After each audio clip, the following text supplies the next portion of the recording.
Hey everybody, Andy Timmons here, and welcome back to Guitar Techniques. We're going to be looking at this song called Big Man Walking that Jason Sidwell sent to me. This somewhat straightforward, but also somewhat unusual set of chord changes and arrangement. And, you know, when I'm sent this kind of a project, you know, your first inclination is just to kind of just solo and just play a bunch of stuff on it. But the more I did it, the more I realized I really need to kind of compose some melodies to make this whole thing work as a piece, right? Not just a shred fest. So we're gonna analyze each section and how I kind of broke it down and thought about it, key versus individual chords, and we'll look at the gear and any other elements I can think of. But let's get started. So the tone that I used on this recording was my trusty. This is the prototype AT100 from 1994. Still my trusty go-to guitar. I'm playing through two Mesa Boogie Lone Star amps. There's this one here, sorry, this one here and another one directly behind me. So I'm running into one Lone Star and then splitting it out, sending the effect loops into a delay unit. It's a prototype. It's a dual echo prototype that can't discuss just yet, but it should be out in May, June, something like that. In front of the amp, I've got just the JHS AT pedal, my main lead tone for all these years. Here's the basic lead tone.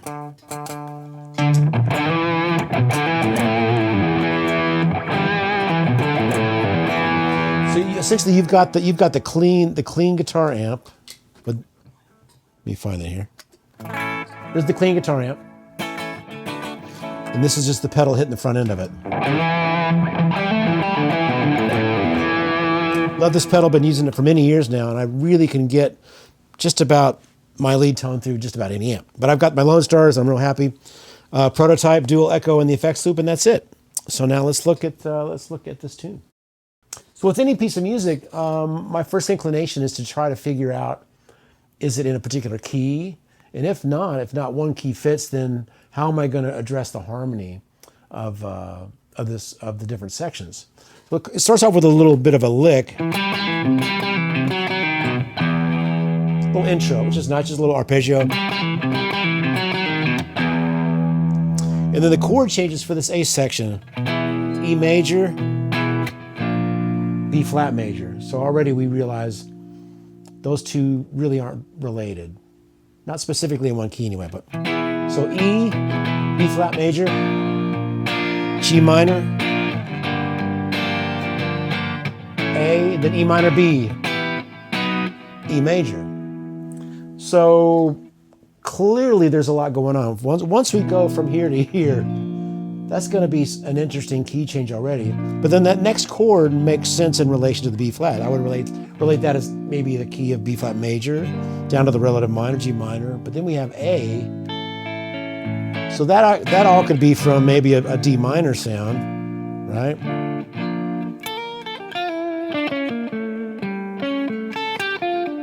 But then there's a little turnaround of E minor, B major, and then E major. So a little tricky. So when I first get a piece like this, I'll just kind of jam on it and try to find common tones, right? So if we're looking for common tones, there's really not any between E major. They're a tritone apart. Cool sound. But I ended up stumbling on a melody that I liked, which was basically this upscaler in E major. And then a device that I'll use commonly is to try to voice lead into the next change, whatever it is, by leading to the third of that chord. So I start off with E major. And that right there kind of sounds like a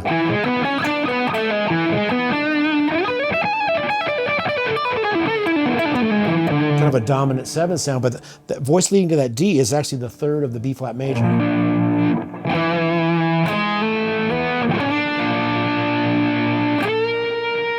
Then I bend from an A up to a B flat, just a little half step bend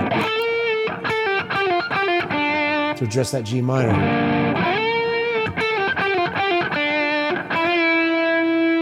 Still kind of leaning in that same key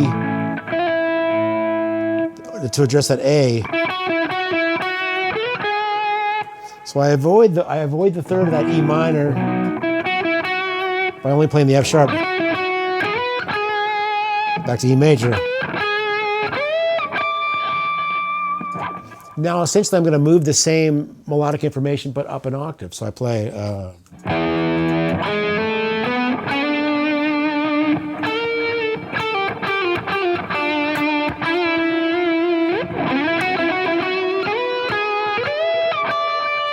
So there you have it. There's that kind of that same.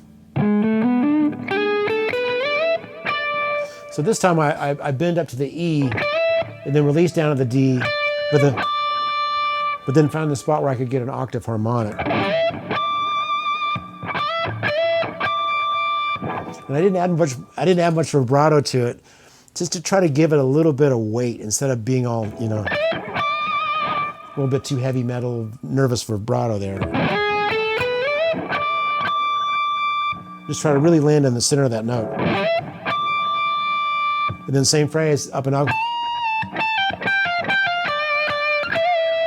And then a turnaround. So there I kind of addressed but really just thinking of it as the B7. I'm not really hinting at the E minor so much, but the next section goes to C major. So that's how I wrap it up. I play that little turnaround phrase. So really kind of outlining, treating that B as a flat 9.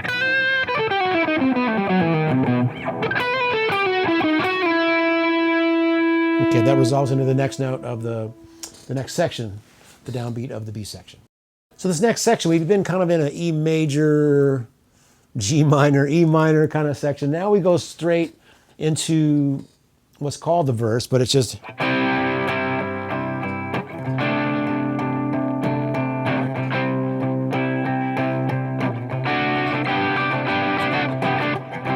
So this is solidly in the same key. We're going to be here for however many bars, 8 bars. And it's basically a C major and then D major over C. So it's the bass note remains the same. And occasionally there's a G major thrown in. It's pretty Rundgren-y, I like that.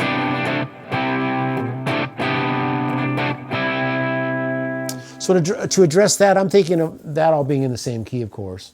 And it could be considered G major because you've got the 4, the 5, and the 1 chord. Or as I started coming up with notes that I thought sounded good, I was thinking of the whole thing in E minor, which would be the relative minor of the G major, right? So if you got a C major,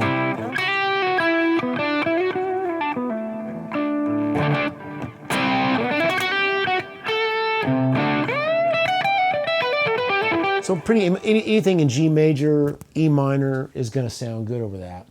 And I think I settled on that. That I play the same way every time. I'll play that turnaround. Here we go. So.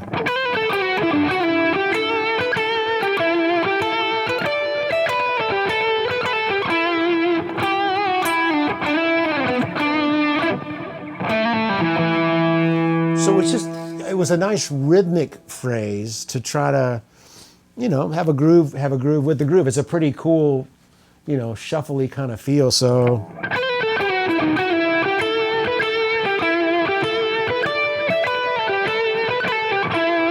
that's just all E minor pentatonic.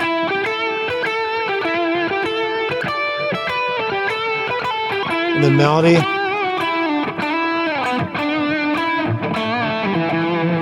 Kind of a horizontal.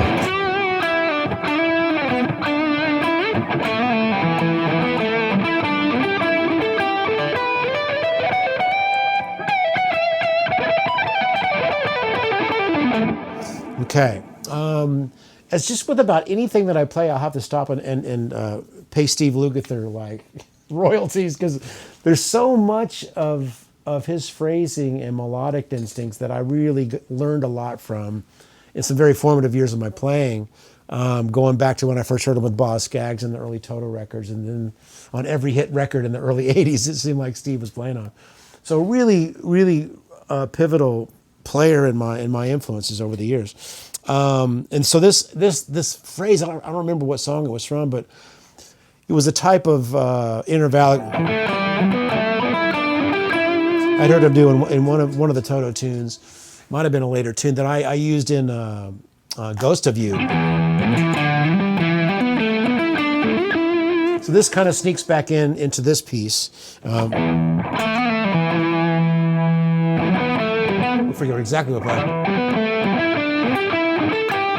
I'm kind of just stepping up to the E minor pentatonic.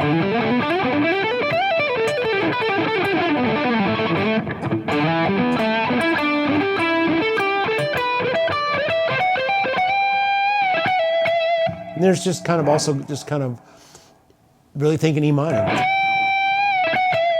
And there's the E minor triad.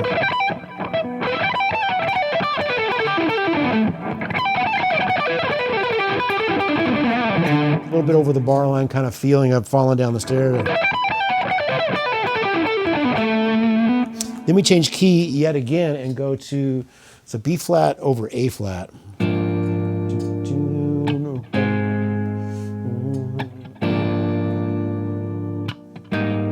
Right, that's that 4 bar. So those chords there to me all say kind of C minor, because the 2 major chords next to each other, I'm kind of hearing it as the 4/5 of a 6 key, right? So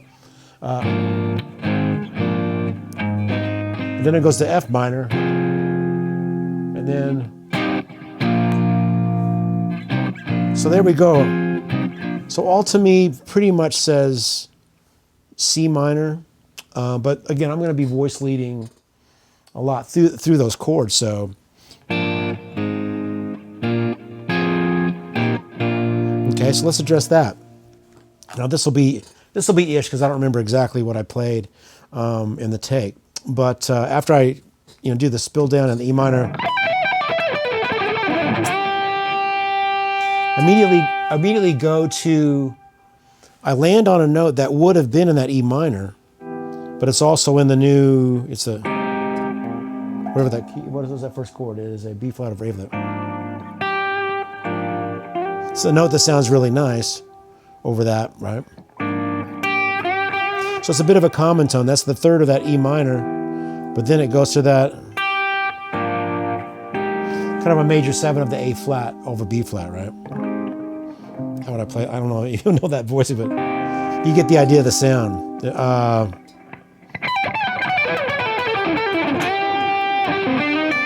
I know I played up to the 9th.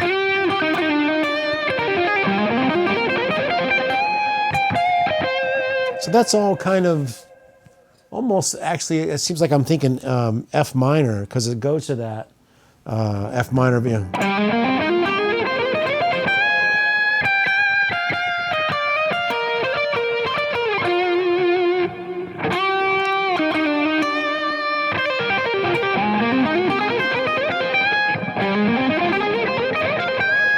F minor, kind of A flat major 7.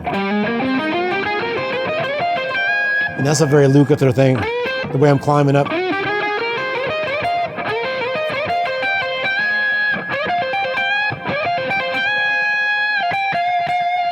Okay, so let's see about that.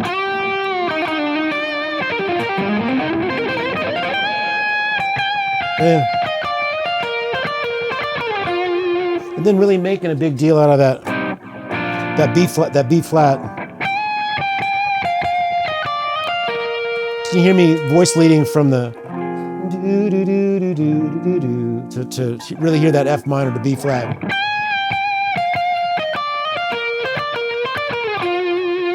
And then it changes key yet again. We've got this section now that goes to, let's see, it goes to A over B flat, right? A over B. Good Rockin' Tonight by Montrose.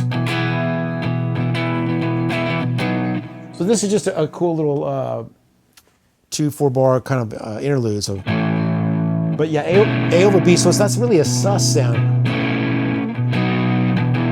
So here, and it's clearly all out of E major, because you've got the 4 and the 5 chord, the 4 chord, and the little. So as soon as it goes to that chord, I go down to the root of it. And a sound I like to hear over that sus is just that major pentatonic of the root of that key. So yeah, so there'd be E major pentatonic over.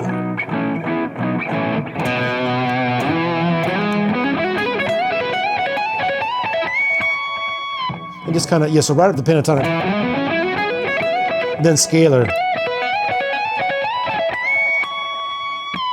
Then I think it's some kind of descending. Just literally straight down the.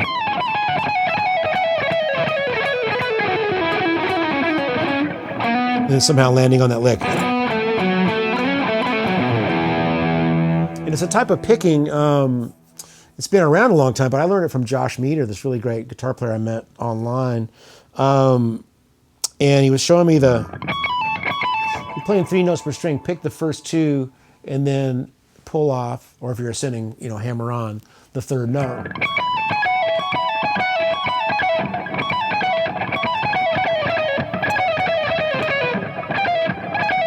And then I guess then I slide down I'm playing 4 note. It's a good exercise. So it's the 2 picks, 1 pull off, and then a slide.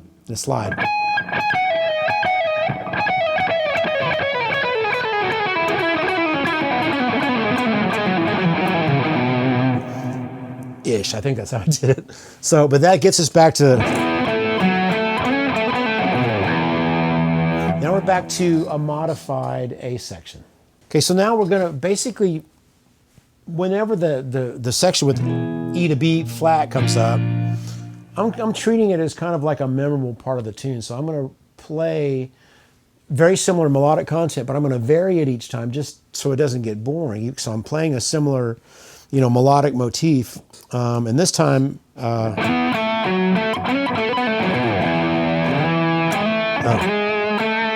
What has another. So instead of just playing them, I play it. I hit a pinch harmonic that's bending from the D to the E. So bending from that 7th fret to the 9th fret on the G string. So.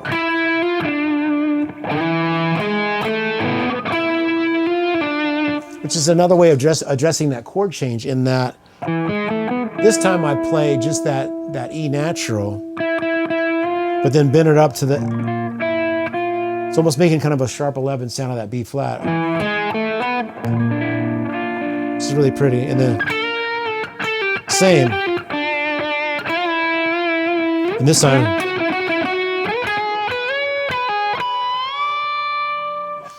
Again, trying to add a little variety to it. So instead of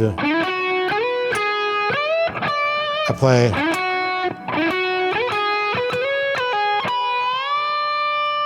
Get a pick harmonic on the B at the 12th fret. Kind of imagine where that 24th fret would be. And then bend that minor third up to the D.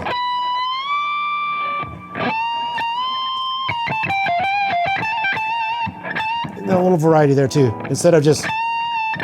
Okay.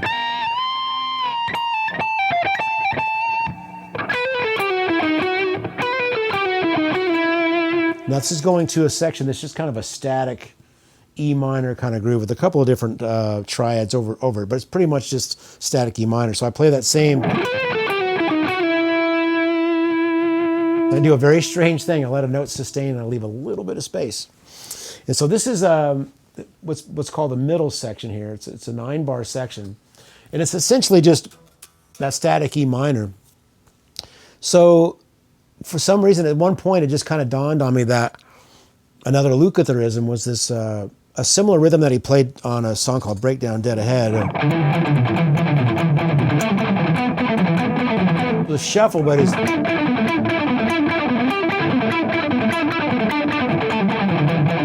It's kind of like a rhythmy type part, but it's something that I used in this whole section is actually very similar to what I did on my very first instrumental tune I ever recorded called "It's Getting Better," which came out on the Ear Ecstasy CD 94-ish, something like that.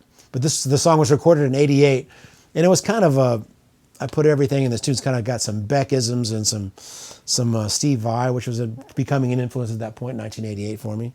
But this very, very Steve Lukather kind of.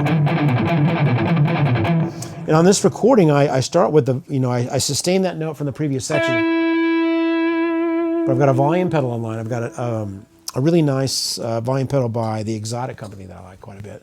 And so then I start with the volume pedal off and start playing.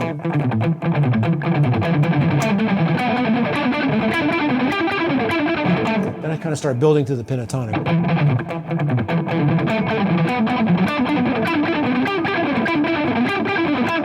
And that figure also is in a very, very cool tune, originally by Shuggie Otis, but later made a hit by the Brothers Johnson called Strawberry Letter 23. And is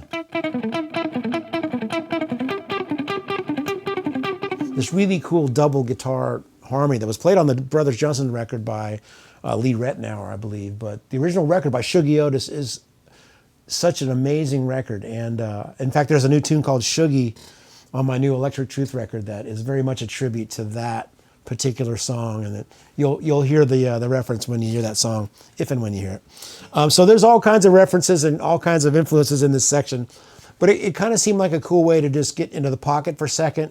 But then, as you'll hear, I kind of accelerate from, instead of the triplets,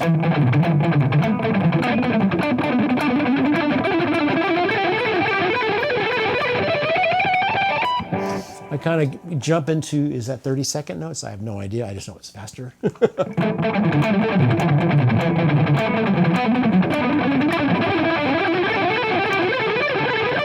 the essential pattern to that is,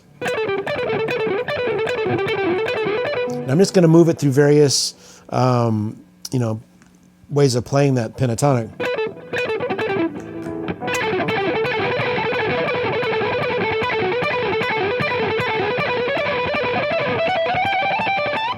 It's one of those things where I won't be able to replicate exactly what happened in the moment, but that's essentially the idea of what's happening. Then once it gets up to that B,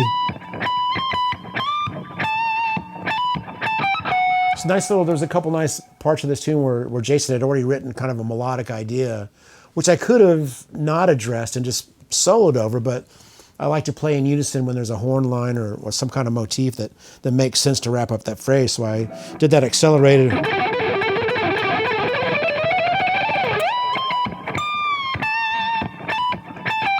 Which I could have, to give even more nod to Luke, but that seemed a little bit too much at that point. I played it short. And this melody ends on this extended B7. So I just kind of trail down and just went down chord tones, right? I basically played a chord tone. So then I go down to the third, which is a D sharp, bend up to the E and release it. Go to the B, bend up a half step to the C. Kind of that flat 9 sound, right? Where then down to the F sharp and bend up to the G. D sharp to E again.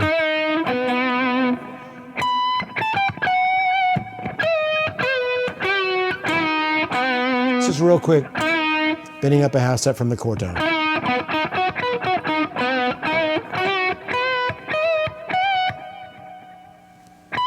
Gives it kind of a, almost a harmonic minor sound, but that flat 9 kind of sound.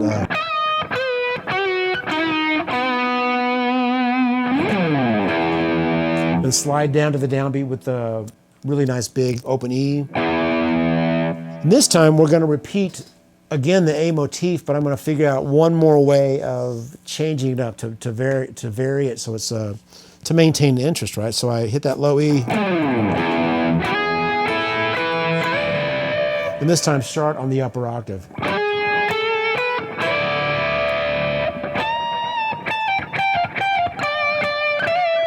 And this time,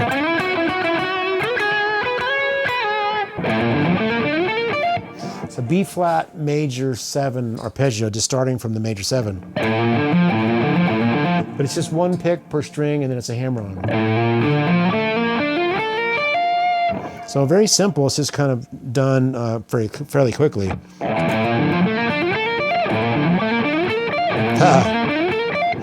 All these things, all these little bits can be exercises, and this is something I need to work on, so I won't do my practice time now. But then I slide all the way up to that D, which is the third of that B flat.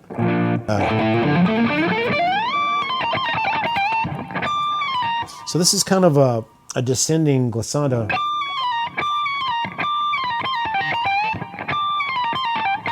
It's very much from the jazz world. It's your Charlie Parker do this all the time in Cannonball. Just the way they slur.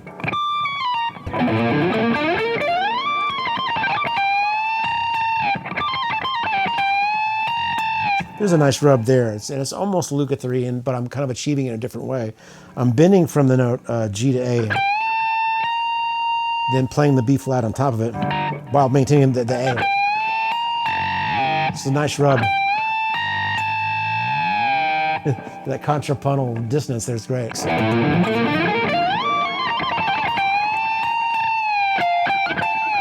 Turn around.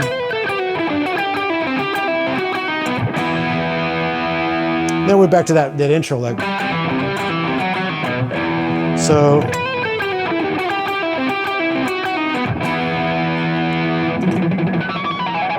I didn't get it. So full disclosure, this whole take, that's the main playthrough, I did in one take, but it took me about 2 weeks of really working on this, in and around all my other projects and stuff, but it took me a while to figure out what the heck I was going to play on this, and I almost bailed on it a couple times. I was like, this is really hard, but I'm glad I stuck with it because I like where I got, and sometimes a piece of music takes that kind of work and that kind of dedication to find something that's not just going to be a bunch of notes. It's going to be something musical. At least I hope that's the way you hear it. Now, but the full disclosure is the only note I had to punch was the very last note. When I was working on the piece, I thought, I would play the...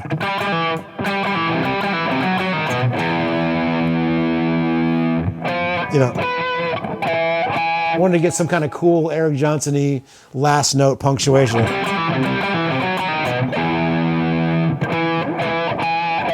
You know what I mean? Just get that last emphatic. But I could never get it. Then I was experimenting with this song. But then I realized if I do that Satriani-ish, that harmonic with just to get a trill going, and then just stop when I get to that E. There it is. Kind of a neat sound. All right, we did it. There it is, Big Man Walking.